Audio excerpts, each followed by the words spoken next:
श्री गणेशाय नमः। ओम श्री महागणाधिपतये नमः। ओम श्री विघ्नेश्वराय नमः। पृथ्वी आदि से निर्मित देव प्रतिमाओं के पूजन की विधि, उनके लिए नैवेद्य का विचार, पूजन के विभिन्न उपचारों का फल, विशेष मास, वार, तिथि एवं नक्षत्रों के योग में पूजन का विशेष फल तथा लिंग के वैज्ञानिक स्वरूप का विवेचन। ऋषियों ने कहा, साधु शिरोमणे, अब आप पार्थिव प्रतिमा की पूजा का विधान बताइए, जिससे समस्त अभीष्ट वस्तुओं की प्राप्ति होती है। सूत जी बोले, महर्षियों, तुम लोगों ने बहुत उत्तम बात पूछी है। पार्थिव प्रतिमा का पूजन सदा संपूर्ण मनोरथों को देने वाला है तथा दुख का तत्काल निवारण करने वाला है। मैं उसका वर्णन करता हूँ, तुम लोग उसको ध्यान देकर सुनो। पृथ्वी आदि की बनी हुई देव प्रतिमाओं की पूजा इस भूतल पर अभीष्टदायक मानी गई है। निश्चय ही इसमें पुरुषों का और स्त्रियों का भी अधिकार है। नदी, पोखरे अथवा कुएं में प्रवेश करके पानी के भीतर से मिट्टी ले आए, फिर गंध चूर्ण के द्वारा उसका संशोधन करे और शुद्ध मंडप में रखकर उसे महीन पीसे और साने। इसके बाद हाथ से प्रतिमा बनाए और दूध से उसका सुंदर संस्कार करे। उस प्रतिमा में अंग प्रत्यंग अच्छी तरह प्रकट हुए हो तथा वह सब प्रकार के अस्त्र शस्त्रों से संपन्न बनाई गई हो। तदंतर उसे पद्मासन पर स्थापित करके आदर पूर्वक उसका पूजन करे। गणेश, सूर्य, विष्णु, दुर्गा और शिव की प्रतिमा का, शिव का एवं शिवलिंग का, द्विज को सदा पूजन करना चाहिए। षोडशोपचार पूजन जनित फल की सिद्धि के लिए 16 उपचारों द्वारा पूजन करना चाहिए। पुष्प से प्रोक्षण और मंत्र पाठ पूर्वक अभिषेक करे। अगहनी के चावल से नैवेद्य तैयार करे। सारा नैवेद्य एक कुंडव लगभग पाव भर होना चाहिए। घर में पार्थिव पूजन के लिए एक कुड़व और बाहर किसी मनुष्य द्वारा स्थापित शिवलिंग के पूजन के लिए एक प्रस्थ सेर भर नैवेद्य तैयार करना आवश्यक है।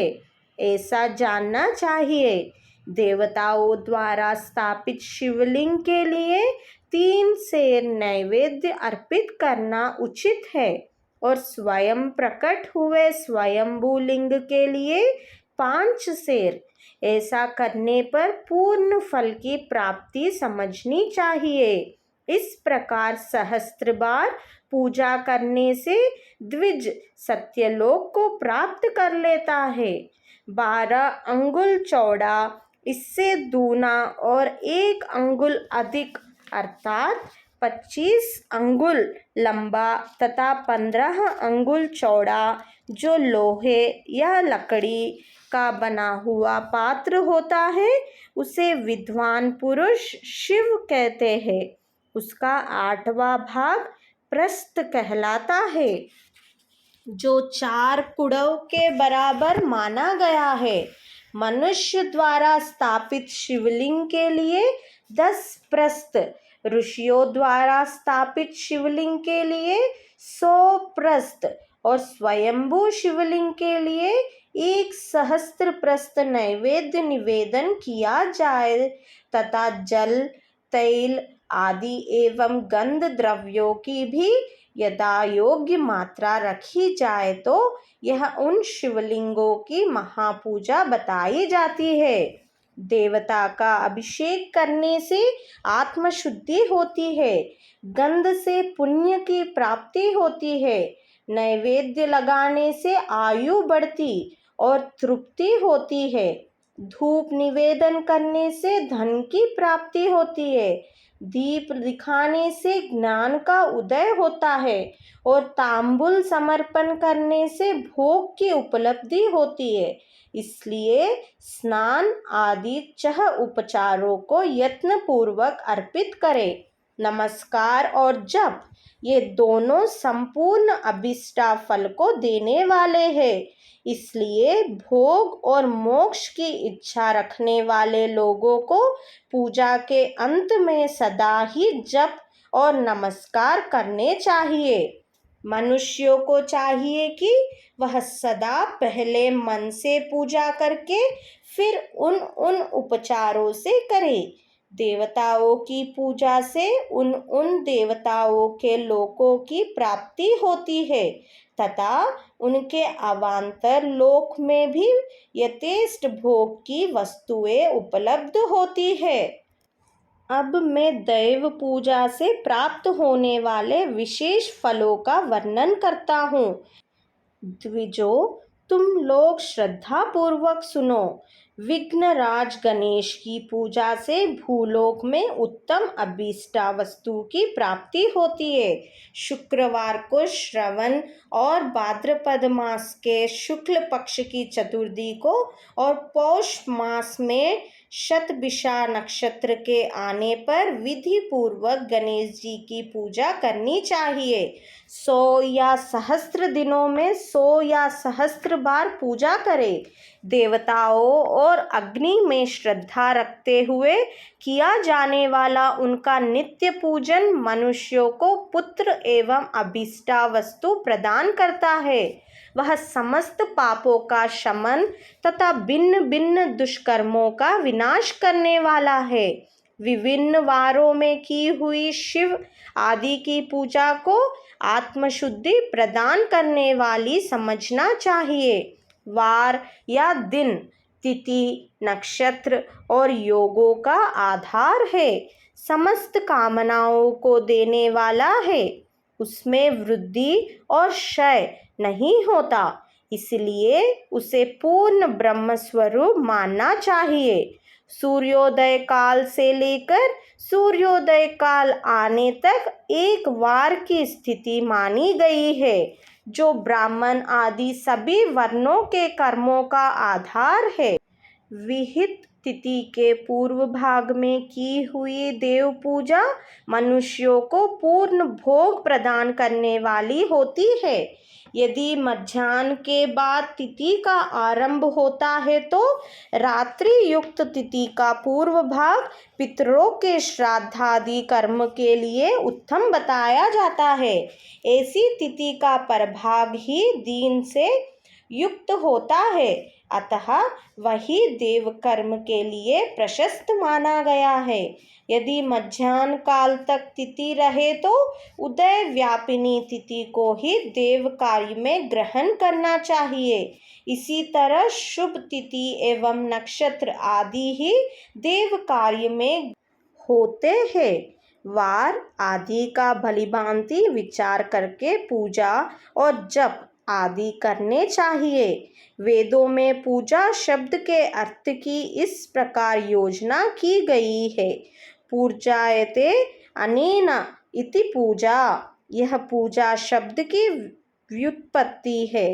पूह का अर्थ है भोग और फल की सिद्धि। वह जिस कर्म से संपन्न होती है उसका नाम पूजा है। मनोवांछित वस्तु तथा ज्ञान ये ही अभीष्टा वस्तुएं हैं। सकाम भाव वाले को अभीष्टा भोग अपेक्षित होता है और निष्काम भाव वाले को अर्थ पारमार्थिक ज्ञान, ये दोनों ही पूजा शब्द के अर्थ है। इनकी योजना करने से ही पूजा शब्द की सार्थकता है। इस प्रकार लोक और वेद में पूजा शब्द का अर्थ विख्यात है। नित्य और नैमित्तिक कर्म कालांतर में फल देते हैं, किंतु काम्य कर्म का यदि भलीभांति अनुष्ठान हुआ हो तो वह तत्काल फलद होता है।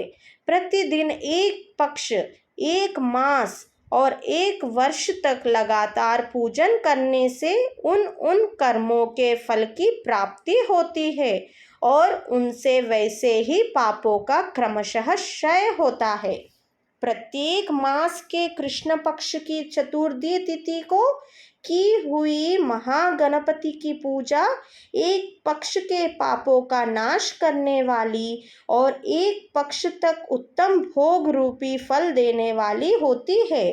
चैत्र मास में चतुर्थी को की हुई पूजा एक मास तक किए गए पूजन का फल देने वाली होती है और जब सूर्य सिंह राशि पर स्थित हो उस समय भाद्रपद मास की चतुर्थी को की हुई गणेश जी की पूजा एक वर्ष तक मनोवांछित भोग प्रदान करती है, ऐसा जानना चाहिए। श्रवण मास के रविवार को हस्त नक्षत्र से युक्त सप्तमी तिथि को तथा माघ शुक्ल सप्तमी को भगवान सूर्य का पूजन करना चाहिए। ज्येष्ठ तथा भाद्रपद मास के बुधवार को श्रवण नक्षत्र से युक्त द्वादशी तिथि को तथा केवल द्वादशी को भी किया गया भगवान विष्णु का पूजन अभीष्ट संपत्ति को देने वाला माना गया है। श्रावण मास में की जाने वाली श्री हरि की पूजा अभीष्ट मनोरथ और आरोग्य प्रदान करने वाली होती है। अंगों एवं उपकरणों सहित पूर्वोक्त गौ आदि 12 वस्तुओं का दान करने से जिस फल की प्राप्ति होती है उसी को द्वादशी तिथि में आराधना द्वारा श्री विष्णु की तृप्ति करके मनुष्य प्राप्त कर लेता है।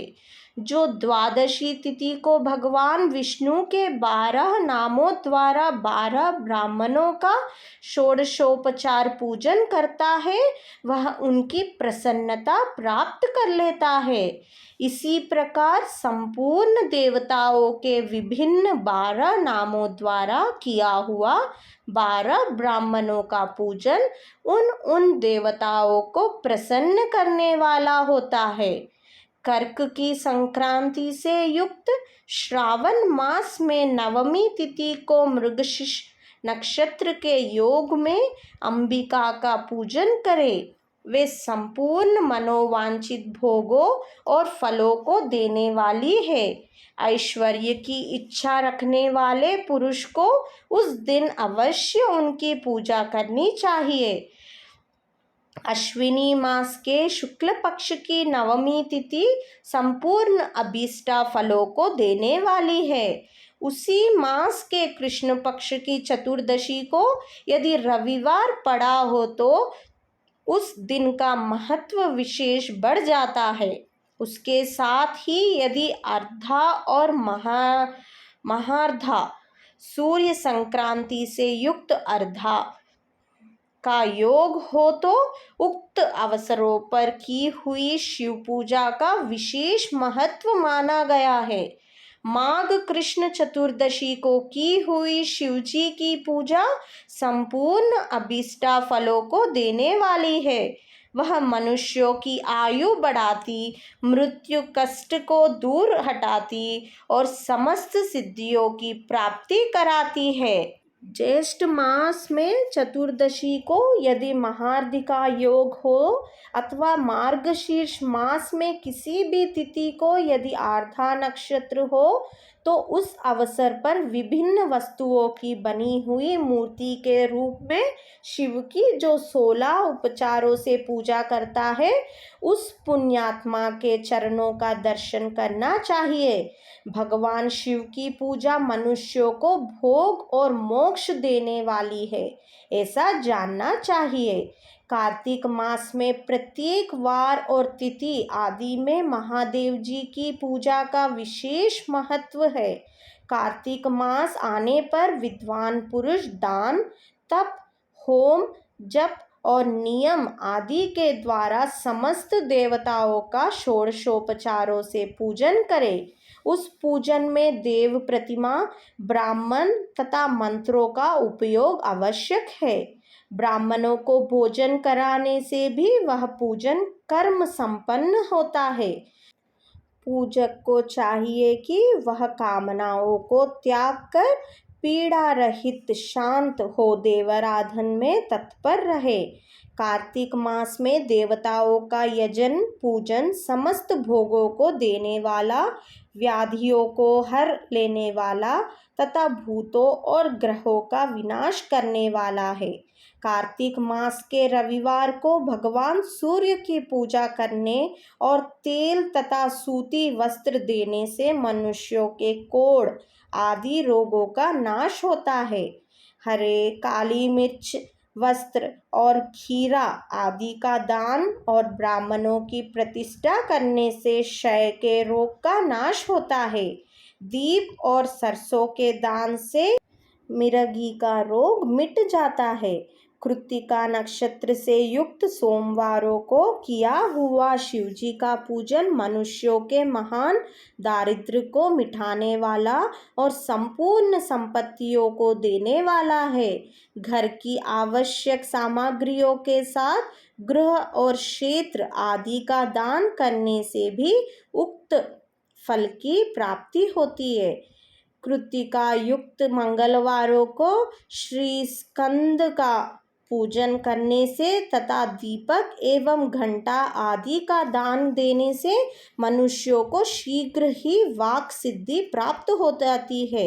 उनके मुंह से निकली हुई हर एक बात सत्य होती है। कृत्तिका युक्त बुधवारों को किया हुआ श्री विष्णु का यजन तथा दही भात का दान मनुष्यों को उत्तम संतान की प्राप्ति कराने वाला होता है। कृत्तिका युक्त गुरुवारों को धन से ब्रह्मा जी का पूजन तथा मधु, सोना और घी का दान करने से मनुष्यों के भोग वैभव की वृद्धि होती है। कृत्तिका युक्त शुक्रवारों को गजानन गणेश जी की पूजा करने से तथा गंध, पुष्प एवं अन्न का दान देने से मानवों के भोग्य पदार्थों की वृद्धि होती है। उस दिन सोना, चांदी आदि का दान करने से बंध्याओं को भी उत्तम पुत्र की प्राप्ति होती है। कृत्तिका युक्त शनिवारों को दिक्पालों की वंदना, दिग्गजों, नागों और सेतुपालों का पूजन, त्रिनेत्रधारी रुद्र, पापहारी विष्णु तथा ज्ञानदाता ब्रह्मा का आराधन और धन्वंतरी एवं दोनों अश्विनी कुमारों का पूजन करने से रोग, दुर्मृत्यु एवं अकाल मृत्यु का निवारण होता है तथा तात्कालिक व्याधियों की शांति हो जाती है। नमक, लोहा, तेल और उड़द आदि का त्रिकटु, सौंठ, पीपल और गोल मिर्च, फल, गंध और जल आदि का तथा घृत आदि द्रव्य पदार्थों का और सुवर्ण, मोती आदि कठोर वस्तुओं का भी दान देने से स्वर्गलोक की प्राप्ति होती है। इनमें से नमक आदि का मान कम से कम 1 प्रस्थ सेर होना चाहिए और सुवर्ण आदि का मान कम से कम 1 पल। धन की संक्रांति से युक्त पौष मास में उषः काल में शिव आदि समस्त देवताओं का पूजन क्रमशः समस्त सिद्धियों की प्राप्ति कराने वाला होता है। इस पूजन में अग्नि के चावल से तैयार किए गए हविष्य का नैवेद्य उत्तम बताया जाता है। पौष मास में नाना प्रकार के अन्न का नैवेद्य विशेष महत्व रखता है। मार्गशीर्ष मास में केवल अन्न का दान करने वाले मनुष्यों को ही संपूर्ण अभीष्टा फलों की प्राप्ति हो जाती है। मार्गशीर्ष मास में अन्न का दान करने वाले मनुष्य के सारे पाप नष्ट हो जाते हैं। वह अभीष्टा सिद्धि, आरोग्य, धर्म, वेद का सम्यक ज्ञान, उत्तम अनुष्ठान का फल, इहलोक और परलोक में महान भोग, अंत में सनातन योग, मोक्ष तथा वेदांत ज्ञान की सिद्धि प्राप्त कर लेता है। जो भोग की इच्छा रखने वाला है वह मनुष्य मार्गशीर्ष मास आने पर कम से कम 3 दिन भी उषः काल में अवश्य देवताओं का पूजन करे और पौष मास को पूजन से खाली न जाने दे। उषः काल से लेकर संगव काल तक ही पौष मास में पूजन का विशेष महत्व बताया गया है। पौष मास में पूरे महीने भर जितेंद्रिय और निराहार रहकर द्विज प्रातः काल से मध्याह्न काल तक वेद माता गायत्री का जप करे। तत्पश्चात रात को सोने के समय तक पंचाक्षर आदि मंत्रों का जप करे। ऐसा करने वाला ब्राह्मण ज्ञान पाकर शरीर छूटने के बाद मोक्ष प्राप्त कर लेता है। द्विजेतर नर नारियों को त्रिकाल स्नान और पंचाक्षर मंत्र के ही निरंतर जप से विशुद्ध ज्ञान प्राप्त हो जाता है। इष्ट मंत्रों का सदा जप करने से बड़े पापों का भी नाश हो जाता है। सारा चराचर जगत बिंदु नाद स्वरूप है। बिंदु शक्ति है और नाद शिव। इस तरह यह जगत शिव शक्ति स्वरूप ही है। नाद बिंदु का और बिंदु इस जगत का आधार है। ये बिंदु और नाद शक्ति और शिव संपूर्ण जगत के आधार रूप से स्थित है। बिंदु और नाद से युक्त सब कुछ शिव स्वरूप है, क्योंकि वही सबका आधार है। आधार में ही आधेय का समावेश अथवा लय होता है। यही सकलीकरण है। इस सकलीकरण की स्थिति से ही सृष्टि काल में जगत का प्रादुर्भाव होता है, इसमें संशय नहीं है। शिवलिंग बिंदु नाद स्वरूप है, अतः उसे जगत का कारण बताया जाता है। बिंदु देव है और नाद शिव। इन दोनों का संयुक्त रूप ही शिवलिंग कहलाता है। अतः जन्म के संकट से छुटकारा पाने के लिए शिवलिंग की पूजा करनी चाहिए। बिंदु रूपा देवी उमा माता है और नाद स्वरूप भगवान शिव पिता। इन माता पिता के पूजित होने से परमानंद की प्राप्ति होती है। अतः परमानंद का लाभ लेने के लिए शिवलिंग का विशेष रूप से पूजन करें। देवी उमा जगत की माता है और भगवान शिव जगत के पिता। जो इनकी सेवा करता है उस पुत्र पर इन दोनों माता पिता की कृपा नित्य अधिकाधिक बढ़ती रहती है। वे पूजक पर कृपा करके उसे अपना आंतरिक ऐश्वर्य प्रदान करते हैं। अतः मुनीश्वरों, आंतरिक आनंद की प्राप्ति के लिए शिवलिंग को माता पिता का स्वरूप मानकर उसकी पूजा करनी चाहिए। भर्ग शिव पुरुष रूप है और भर्गा शिवा अथवा शक्ति प्रकृति कहलाती है। अव्यक्त आंतरिक अधिष्ठान रूप गर्भ को पुरुष कहते हैं और सुयुक्त आंतरिक अधिष्ठान भूत गर्भ को प्रकृति। पुरुष आदि गर्भ है। वह प्रकृति रूप गर्भ से युक्त होने के कारण गर्भवान है, क्योंकि वही प्रकृति का जनक है। प्रकृति में जो पुरुष का संयोग होता है, यही पुरुष से उसका प्रथम जन्म कहलाता है। अव्यक्त प्रकृति से महत्त्वादि के क्रम से जो जगत का व्यक्त होना है, यही उस प्रकृति का द्वितीय जन्म कहलाता है। जीव पुरुष से ही बारंबार जन्म और मृत्यु को प्राप्त होता है। माया द्वारा अन्य रूप से प्रकट किया जाना ही उसका जन्म कहलाता है। जीव का शरीर जन्म काल से ही जीर्ण छह भाव विकारों से युक्त होने लगता है, इसीलिए उसे जीव संज्ञा दी गई है। जो जन्म लेता और विविध पाशों द्वारा तनाव बंधन में पड़ता है, उसका नाम जीव है। जन्म और बंधन जीव शब्द का अर्थ ही है। अतः जन्म मृत्यु रूपी बंधन की निवृत्ति के लिए जन्म के अधिष्ठान भूत मातृ पितृ स्वरूप शिवलिंग का पूजन करना चाहिए। गाय का दूध, गाय का दही और गाय का घी, इन तीनों को पूजन के लिए शहद और शक्कर के साथ पृथक पृथक भी रखे और इन सबको मिलाकर सम्मिलित रूप से पंचामृत भी तैयार कर ले। इनके द्वारा शिवलिंग का अभिषेक एवं स्नान कराए। फिर गाय के दूध और अन्न के मेल से नैवेद्य तैयार करके प्रणव मंत्र के उच्चारण पूर्वक उसे भगवान शिव को अर्पित करे। संपूर्ण प्रणव को ध्वनि लिंग कहते हैं। स्वयंभू लिंग नाद स्वरूप होने के कारण नादी लिंग कहा गया है।